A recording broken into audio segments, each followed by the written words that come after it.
I always want to remind everybody, we are all immigrants, right? That's a cliche in many ways, but you should know 2/3 of Americans are either immigrant, a child of an immigrant, a grandchild of an immigrant, or like me, married an immigrant.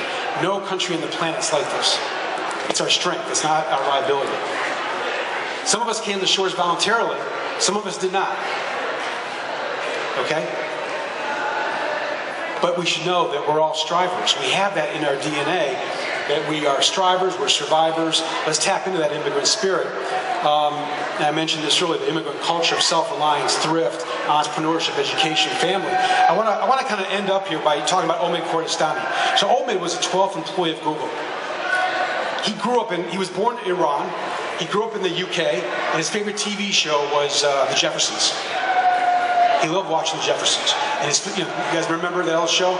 The laundromat guy, and he owned one laundromat in New York City, then he owned 2, then he owned 5, then he owned 50, whatever.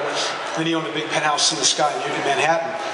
So Omid's watching this as a kid, and this becomes the soundtrack in his mind, moving on up in America to the great penthouse in the sky. So he comes to America, goes to college here. He walks into Sergey Brin and Larry Page's garage. They had 11 employees at Google at that time. And Google had really cool technology, but they didn't know how to make any money yet. So Omid comes in and says, listen, I have an idea. Let me help you monetize that. They do it. He invents the business model for Google. He becomes a billionaire. Everybody around him becomes billionaires. So here's his speech he gave to a largely American-born college graduation audience. He says, listen, being an immigrant gave me an edge in business in America. It gave me a drive, a sense of optimism, perseverance. It's given me an edge. I continue to rely on the fact that I'm an immigrant. I want you to do that too. Even though you're born here, I want you to think like an immigrant, act like an immigrant. There's no safety net. Imagine there's no safety net. Take risks. Embrace desperation, right? This is my daughter Isabella. When she was 8, she says, Daddy, you talk about immigrants all the time in the house. What is this word, immigrant? What does it mean?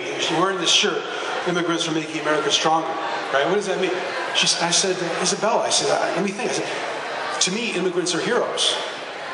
They give up the old country for the new world. And they do it oftentimes in a great hardship, great sacrifice, and they do it for their children. And she says, Daddy, when I grow up, I want to be an immigrant too. I'm thinking she probably will to China or to India. Good luck, and thank you very much.